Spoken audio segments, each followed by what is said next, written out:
നേപ്പാൾ സ്വദേശിയായ മുബാറക്കിന്റെ 75 ലക്ഷം രൂപ കഴിഞ്ഞ ശനിയാഴ്ചയാണ് മോഷണം പോയത്. അതായത് മണ്ണുത്തിയിൽ വെച്ച് ഇയാൾ ബാഗ് നിന്നിരുന്നതിന് സമീപത്തായി വെച്ചിരുന്നു. ആ ബാഗ് മോഷ്ടിച്ചു കൊണ്ടുപോവുകയായിരുന്നു. അതിനെ പ്രതിരോധിക്കാനായി നിന്ന സമയത്ത് ഈ മുബാറക്കിനും അതുപോലെ തന്നെ അവിടെ ഉണ്ടായിരുന്ന ഒരു കടയുടമയ്ക്കും പരിക്കേൽക്കുകയും ചെയ്തിട്ടുണ്ടായിരുന്നു. ഈ സംഭവത്തിന് പിന്നിൽ ഒരു വലിയ സംഘം തന്നെ ഉണ്ട് എന്നുള്ളതാണ് പോലീസിന്റെ കണ്ടെത്തൽ. എറണാകുളത്തെ കുപ്രസിദ്ധ ഗുണ്ടയായ കണ്ടെയ്നർ സാബു എന്ന് പറയുന്ന വ്യക്തിയും ഈ കണ്ടെയ്നർ സാബുവിന്റെ സംഘവും ഇതിന് പിന്നിൽ എന്നുള്ളത് പോലീസ് കണ്ടെത്തിയിട്ടുണ്ട്.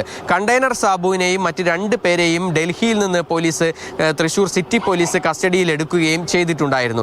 ഈ പണം പക്ഷേ ഹവാല പണമാണ് എന്നുള്ള ഒരു നിഗമനത്തിലാണ് പോലീസ് ഉള്ളത്. നിരവധി തവണ സമാനമായ രീതിക്ക് ഈ മുബാറക്ക് തന്നെ ഇത്തരത്തിൽ പണം ഇവിടേക്ക് എത്തിക്കുകയും ആ പണം മറ്റാളുകൾക്ക് കൈമാറുകയും ചെയ്തിട്ടുണ്ട് എന്നുള്ളതാണ്. മണ്ണുത്തിയിൽ വെച്ച് തന്നെയാണ് ഈ പണം ഇങ്ങനെ കൈമാറിയിട്ടുള്ളത് എന്നുള്ളതാണ് പോലീസിന് ലഭ്യമായ വിവരം. നേരത്തെ തന്നെ മനസ്സിലാക്കിയ കണ്ടെയ്നർ സാബുവും സംഘവും ആണ് ഈ പണം അടിച്ചു മാറ്റുകയും അതുപോലെ തന്നെ നേരെ ഒരു ഇനോവ കാറിൽ രക്ഷപ്പെടുകയും ചെയ്തിട്ടുണ്ടായിരുന്നത്. ഹവാല ഇടപാടുകൾ സംബന്ധിച്ചുള്ള അന്വേഷണവും പോലീസ് ഒരു ഭാഗത്ത് നടത്തുന്നുണ്ട്. എന്തായാലും ഇതുമായി ബന്ധപ്പെട്ട് ഇനിയും ഒരുപാട് പ്രതികൾ പിടിയിലാകാൻ സാധ്യതയുണ്ട് എന്നുള്ള ഒരു കാര്യമാണ് പോലീസ് വ്യക്തമാക്കുന്നത്.